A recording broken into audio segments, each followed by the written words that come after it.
Let's do it this way. The hair, the mustache, the beard, the brains. Yeah, I don't know. The socks. There you go. I'll hand it over to Shane Pearlman, ladies and gentlemen. Cool. Hi. All right, so we're going to hit a topic that sort of dives into this question of sort of where the gig economy is at, where it's going. What do you care about? And so kind of just to start us off, we Googled it at lunch. We're like, what is this gig economy thing? And according to Wikipedia, the gig economy is a free market system in which organizations contract independent workers for short-term time. That's it. What's weird about that is when you really think about it, the origins of this, the word gig comes from musicians. Right? You go in, you play a gig, you leave. If you're lucky, the bar might ask you to come back. Babysitters, classic gig economy situation. And so really where I want to run with this is start asking group questions to explore. Are all giggers created equal? Are they the same? Is this like, there's a lot of times where you see in the media it's painted with like one big fat brush. But if you peel back the layers, like, can you talk to me about what are some of the different groupings, or are they all equal?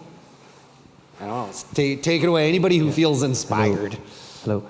Yeah, so definitely not. We've been discussing that actually the situation is like this. You have very qualified people on one hand, that could be like the 2% of the people, where those guys really benefit from a gig economy. And girls. Because then they can get, what, once again? And women. And women. What did you say? Guys. I said guys? Oh, sorry. It's okay. Sorry I'm just rounding it out. Keep going. I appreciate that correction. Please feel free to do it again.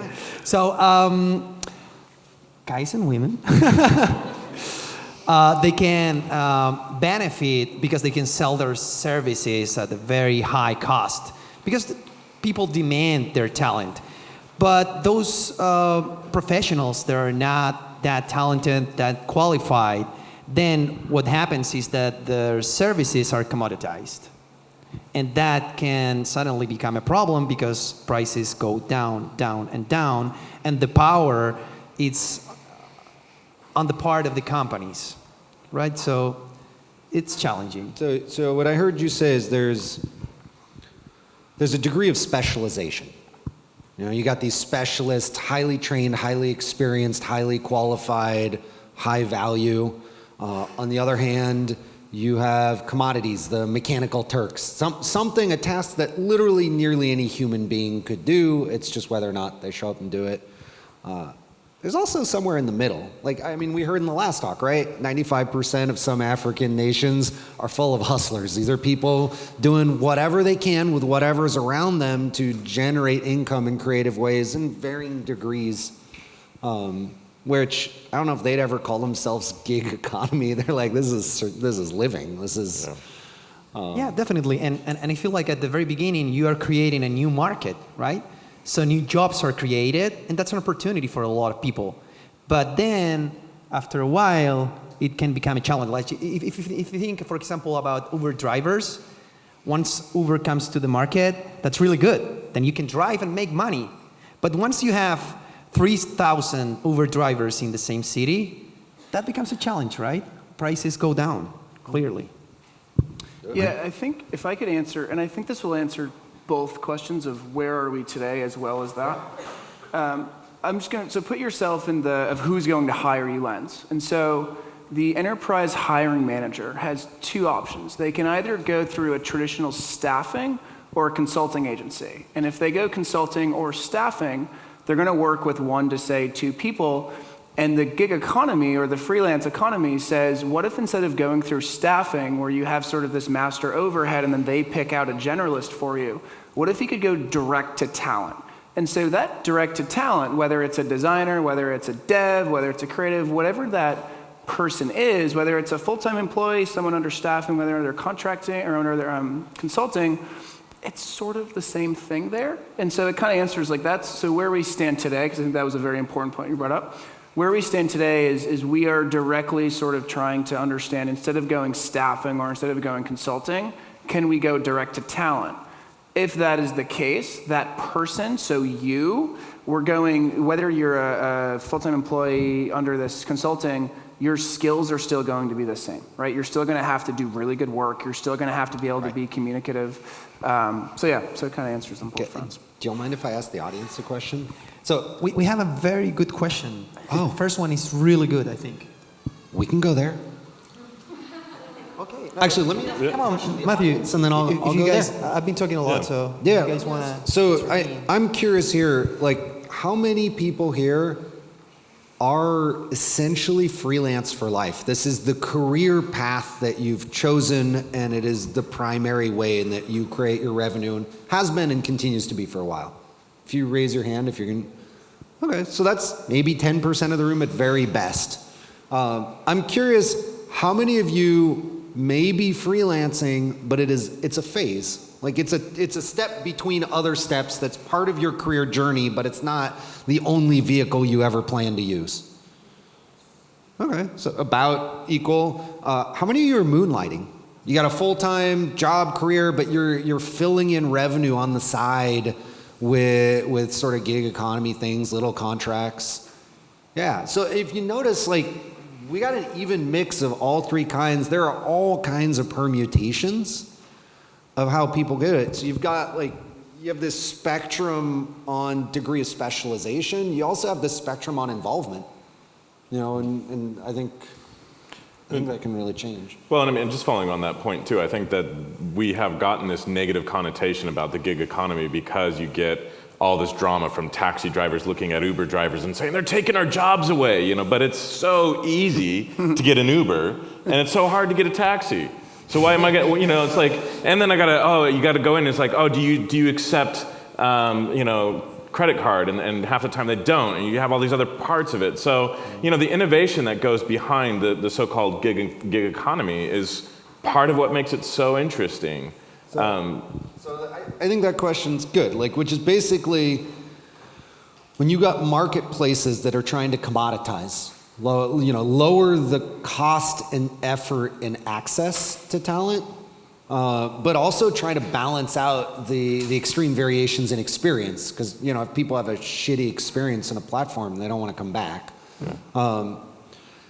Are they good are they doing good or are they doing evil? In terms of, are they eating opportunities and jobs and things from other places? How does this work out in the long term? So real quick, who here goes through a freelance platform, like an Upwork or TopTal or Paro or?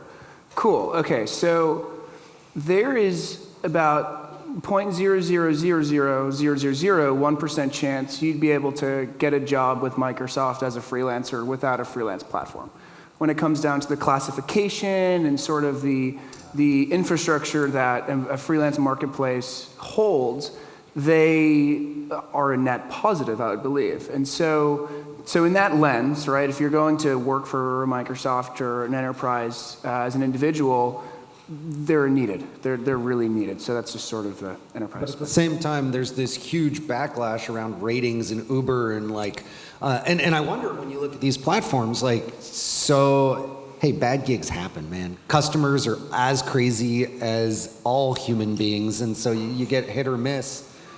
When you've got this rating that follows you throughout a career, is that okay? Is that helpful? Is that intrinsically harmful?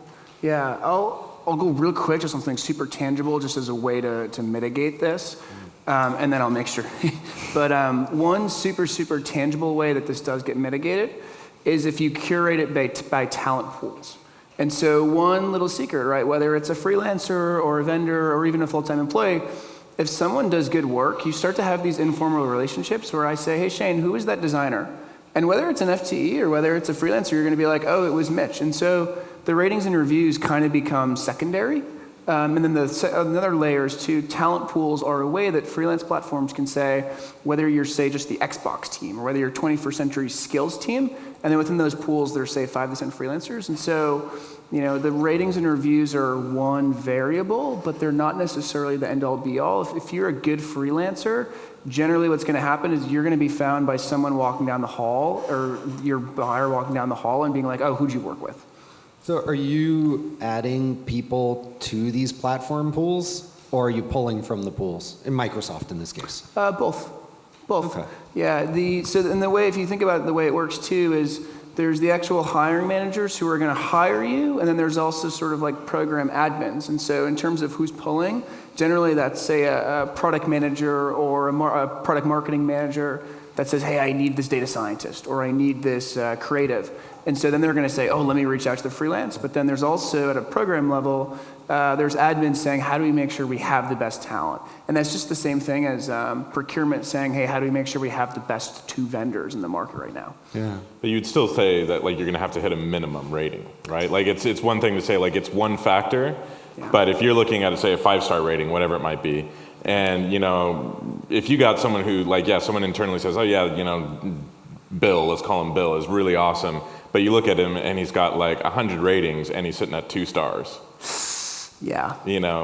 I think what you hit on, and it's unique to each individual, right? So just like everything with employment, right? It's unique to the way I hire is probably different, or the way that I engage is probably different than the way that you engage.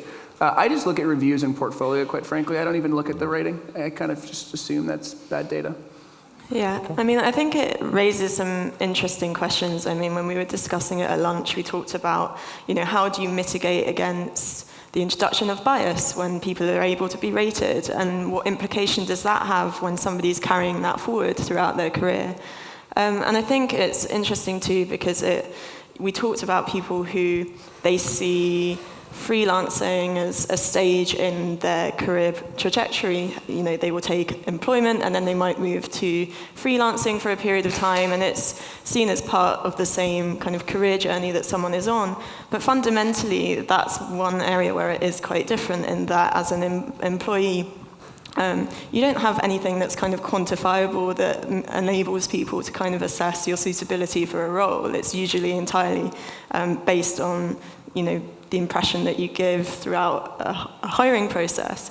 And so is it more problematic when that kind of subjectivity is removed, when it's entirely based on reviews and numbers? But then equally, I can see the other side of it in that often as an employee leaving a company, you would quite like that data to reinforce that you've done a good job. Yeah. So it kind of depends, how it's being used. You talked about one thing that you're looking for, but there'd be other times when I could see it being used to a disadvantage. You made a really good point earlier about the fact that contracting speeds up access to those stories.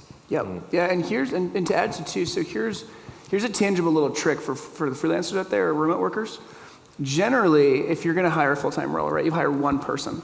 Well, in freelance, the cost efficiency is there, the speed is there, and so there might be 5 people that are engaged for the same thing. And so generally, what I do is if it's something that I've never hired for, or I don't already have my own like personal cloud built for me, I'll just say basically I'll throw out an SOW, and I'll be like, hey, $250 for an SOW. You're the expert. You tell me, and then if it's a good SOW, I'll maybe have 5 freelancers work on the same thing. And so it's this thing where it's like the subjectivity I try to remove by having the actual work outcome replace that subjectivity.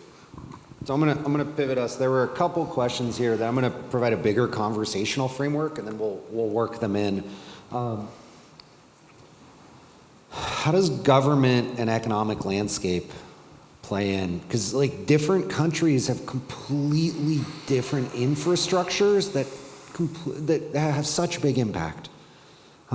So, I mean, I'll give you one example that I know is very real. This is very US-centric, so I apologize, but California last month passed a new set of laws that very clearly made it almost impossible to be a contractor in a wide variety of cases. And so it was trying to answer this number one question, which is California is trying to solve this problem. How do we leave nobody hanging?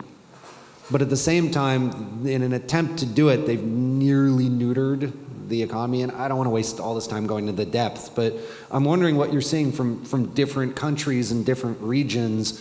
What are the things that government are doing that make it easy? What are the things government's doing that make it hard? And what are some of the things we're hoping to see evolve over the next 5 years for the advocates out here who are trying to help us out?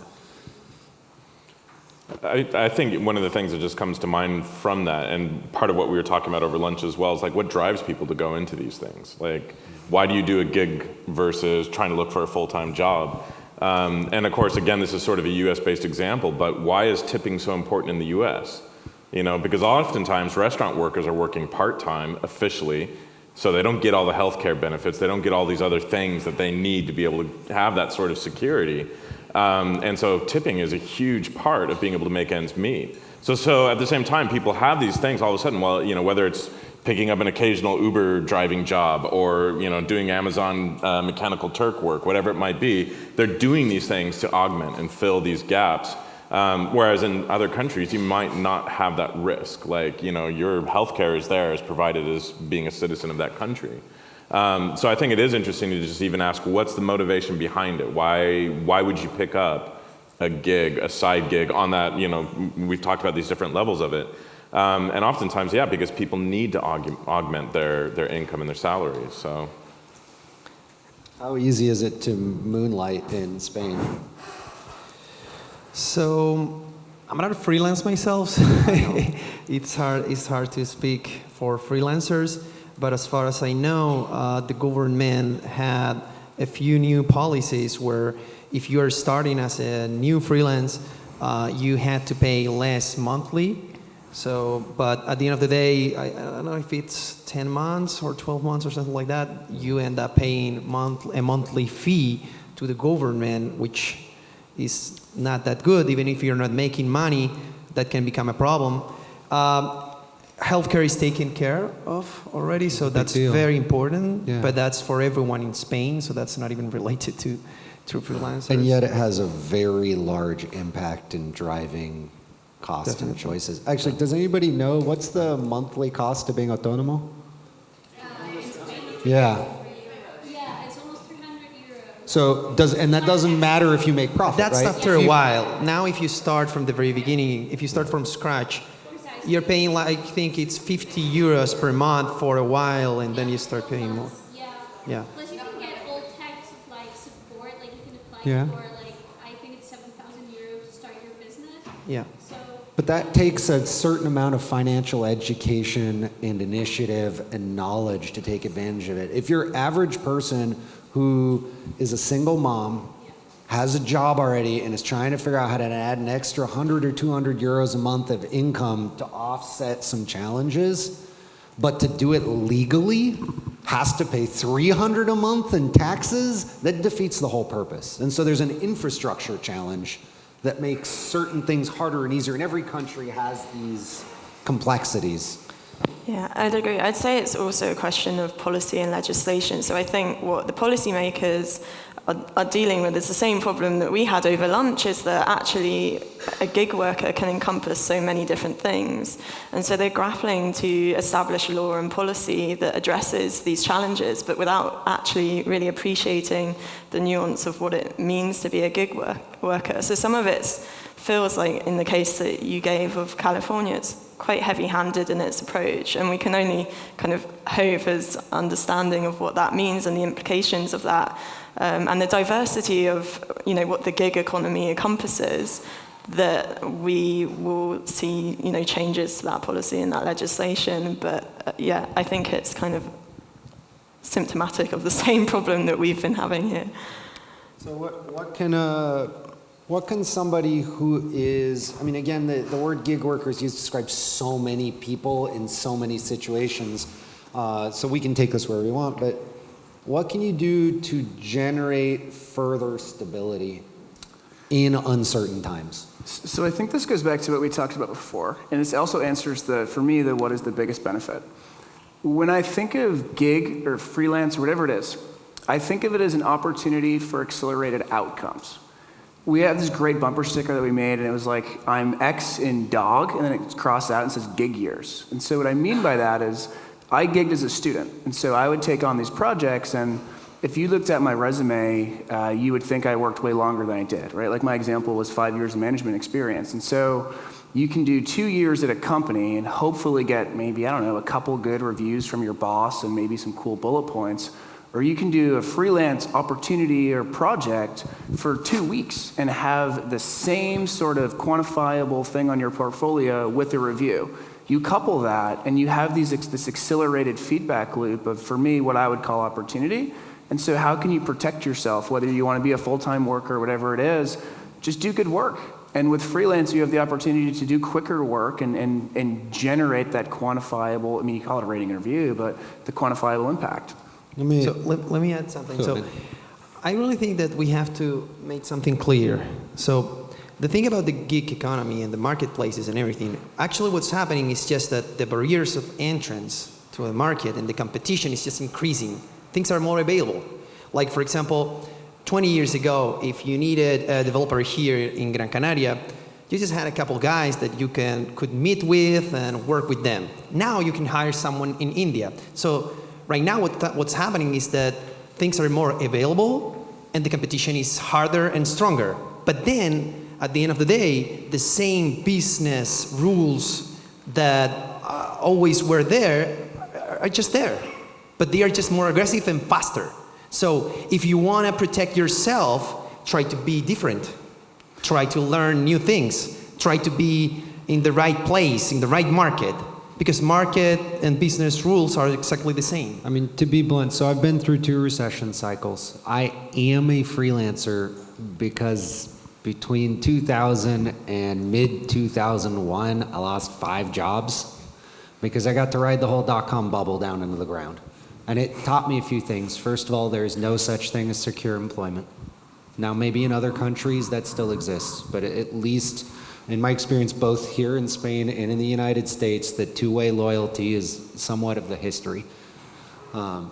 So what did I learn? Well, the thing is, if you're at Adobe and you're a developer or a designer and they're not selling enough copies of Adobe Cloud, there's not much you can do about it. You have very little actual control over the degree of security within the company. You can just work on your hireability and your network and relationship. The reality is that's the same thing as a freelancer.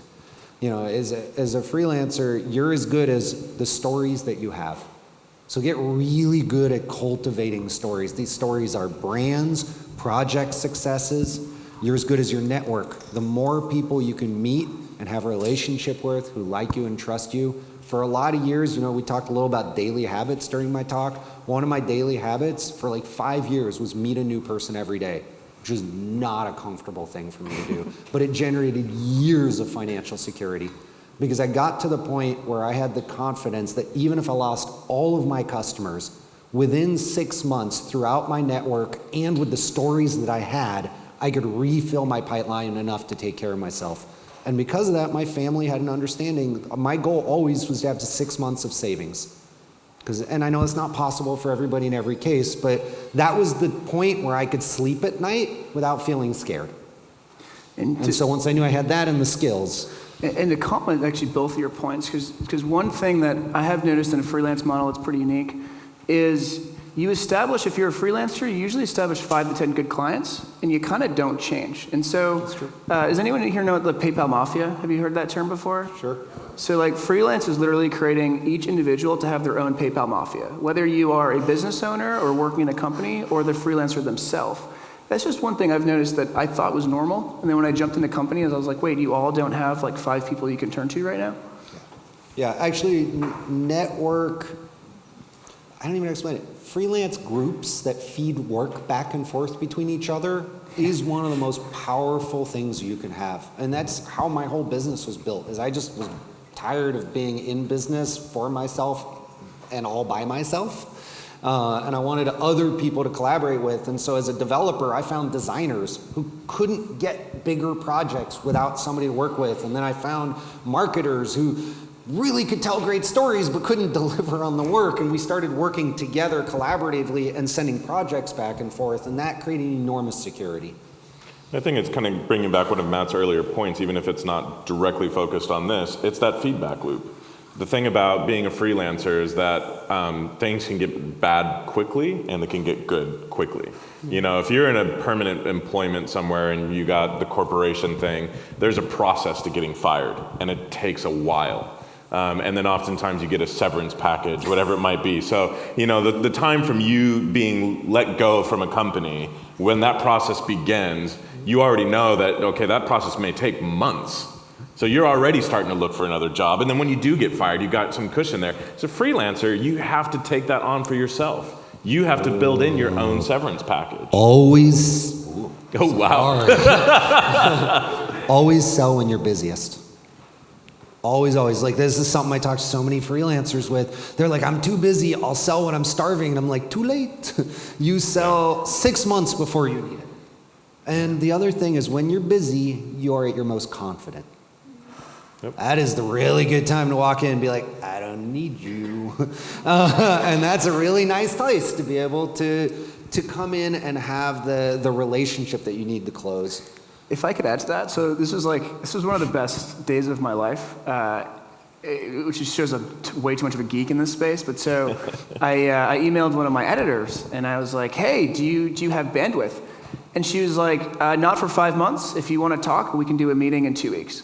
I was so happy because she, number one, not only was full to capacity, but 5 months out, if she needed work, she already had it. So it was this beauty of like we had built such a deep relationship that, like you said, 6 months was a perfect number. Yeah. As a final question, I'm going to take us to a last place. How do you decide the right place and time to bring freelance work into your career path? Because like ultimately, I mean, one of the big things that we went deep on was that freelancing is a tool. Like any other is part of a life career path, the way that you make income. Job is a tool. There are many different ways that you can satisfy a good life and do good work. And so I'm curious, how do you recognize that freelancing is the right tool at this time? And what are the different ways that you could approach working that into your career? Well, I've only ever done freelancing in the form of what you refer to as moonlighting, and for me it was quite easy. I realized that people were asking me to do things and that I should be asking them to pay me for doing it, and I hadn't been, so there was a certain realization where I was like, this is the point at which I need to formalize this relationship. I've just pretty much always freelanced my entire life, and it was the only time that I didn't freelance was probably one of the worst working experiences of my life. So I mean, I wouldn't know how to tell you when to do it, but I think like kind of doing the moonlighting thing, if you do find there are people asking for your time and you're willing to put into it. I mean, freelancing is a wonderful thing and it can be a proper headache too. So I don't know, moonlighting seems to be a really good way to dip your toe into the water before you dive in head first. Yeah, I would say I wouldn't even call it freelancing. I just think in outcomes. So everything I do, I'm always thinking, how long is it going to take and what's the end state? And if it fails, right? And if I think the biggest takeaway for me is I kind of always think if it fails, what's going to be the story after this happens? Whether it's a freelance project or whatever it is. So yeah, that'd be my advice, is just how are you going to quantify the tangible impact of what you did when it fails or goes right? Which is good, because both of you basically talked about creating stories. And then, in your case, you're like, and eventually I had enough stories that it was worth converting those stories to money. And one tip, which is, freelance is like entrepreneurship and this individual thing, right? And one tip as an entrepreneur is when you create your case studies, sometimes you create it for a fictitious company, and then you go and you sell to someone and say, hey, can I do this for you, pay for gas and food? So I've heard many stories, I've done it myself, where yes, you do get paid for whatever it is, very little, and you get a great review and recommendation, and sometimes that experience turns into the client that gets you your next 10. And there are paths out there that don't look like freelancing at all. So for me, a lot of times, at least in the software world, we're a huge participant in the WordPress open source project. And I often tell people who are like, hey, I want to figure out how to get started with this. I was like, go contribute to open source. Yep. It is such a high profile, high visibility way to demonstrate from a remote work conference perspective that you can do remote work, because that's all it is. It's contributing, and it's not just dev. Like, there's a real myth that open source is for developers, but most open source projects desperately need UI designers. They desperately need marketers. Good ones. There are so many gaps and places, community advocates, that you can fill a gap, build a relationship, have a story, and then leverage that story into paid work. And don't be afraid to experiment. I would say like probably the biggest hindrance in the tech world in general is imposter syndrome. We all think I'm not worthy. And probably one of the bizarrest things that happened in my life when I first started freelance work, I was charging people $25 an hour to do tech support, right? And I wasn't getting any clients. And I was like, but I'm cheap. Like, why wouldn't they hire me? And then on a whim, I just switched it up, doubled the rates, and my phone was ringing off the hook. Yeah. So value yourself, experiment, try something, and it's amazing what can happen. Yeah. Right on. Thank you.